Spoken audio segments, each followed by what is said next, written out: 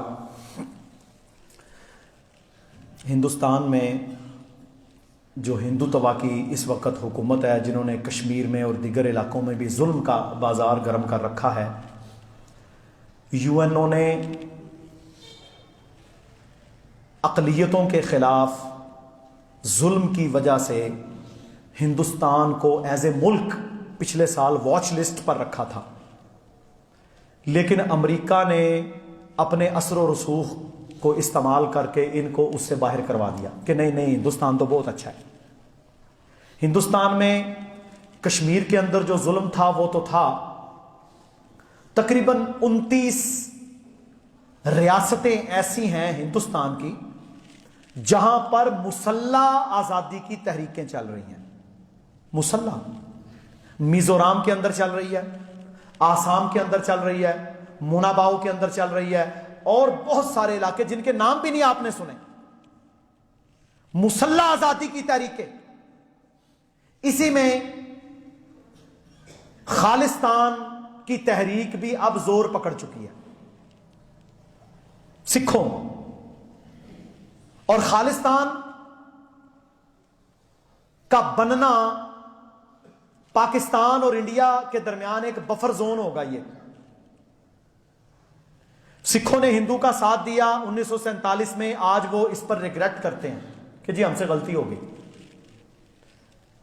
اگر یہ buffer zone بنتا ہے تو سکھوں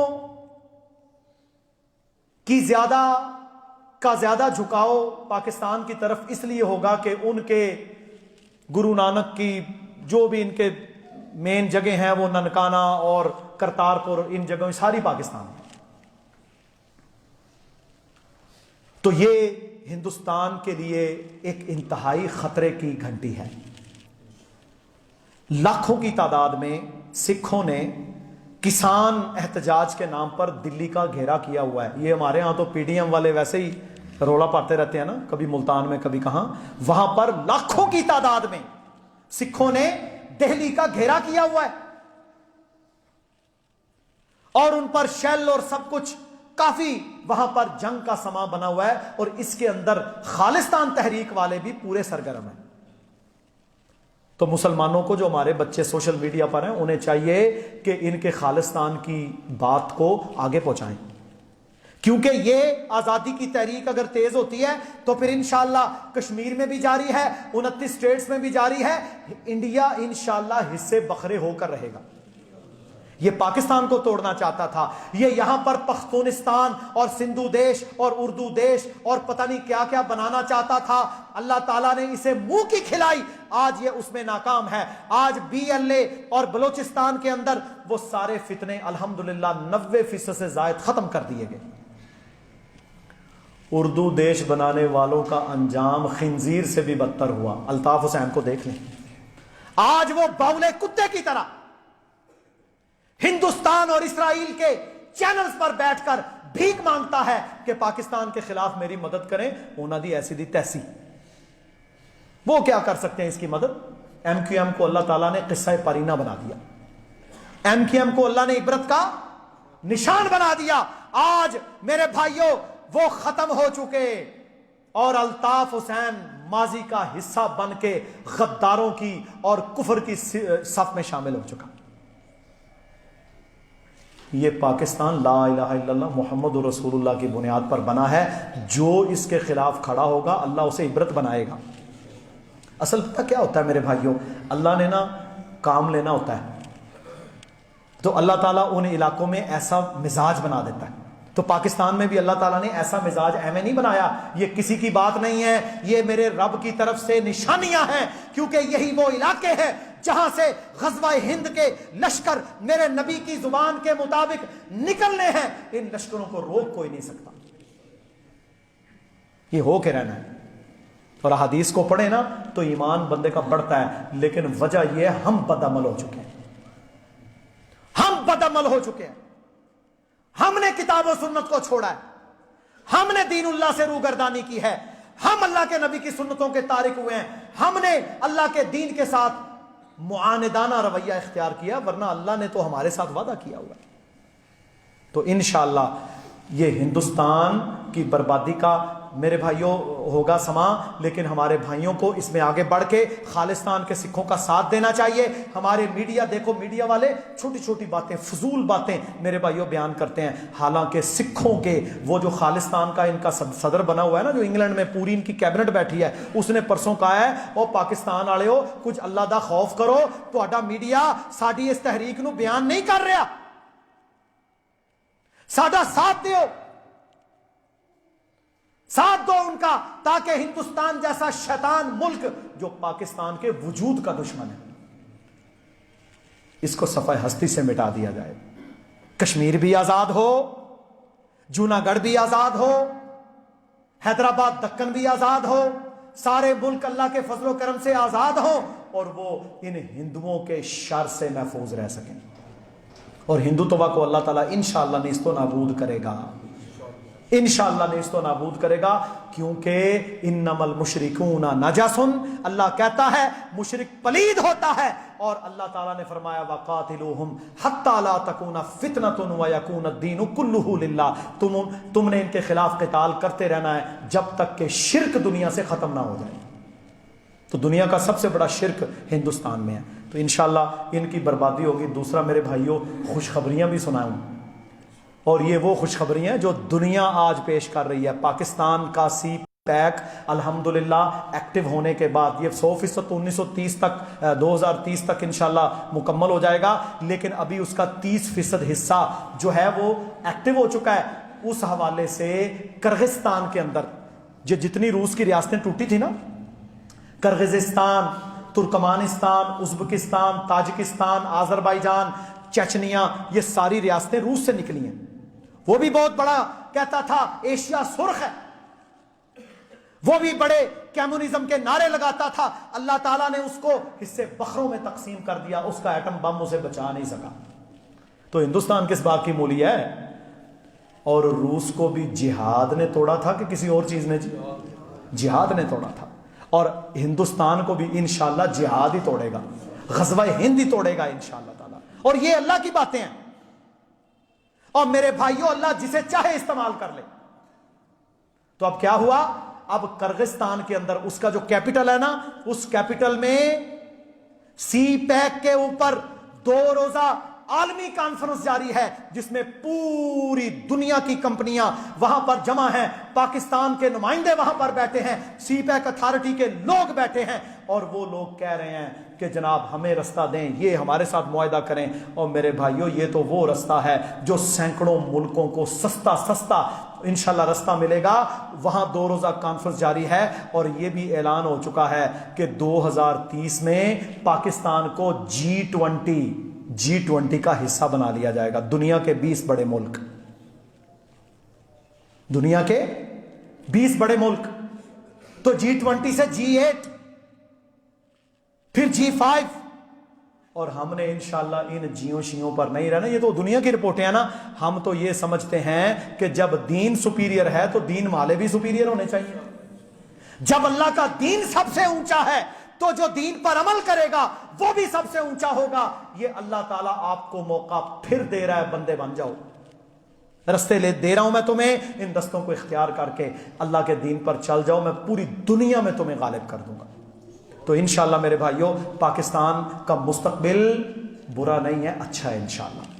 ہمیں اللہ پر یقین ہے، لیکن ہمیں اپنے ایمان پر پختہ رہنا ہوگا، ہمیں اپنی فوج کے ساتھ کھڑا رہنا ہوگا، ہم نے ریاست پاکستان کا ساتھ دینا ہے نظریہ پاکستان کی بنیاد پر۔ کوئی سیاسی چپقلش، کوئی سیاسی معاندانہ رویے، کوئی شر اور فتنہ میرے بھائیوں یہاں نہیں چلے گا۔ یہ میں آخری بات کر کے بات ختم کرتا ہوں۔ ایک بات یاد رکھ لیں، جب اب آپ کے مارکے شروع ہونے ہیں نا دنیا میں، مارکے اب پتہ کہ اب ہیں معاشی مارکے، معاشی مارکے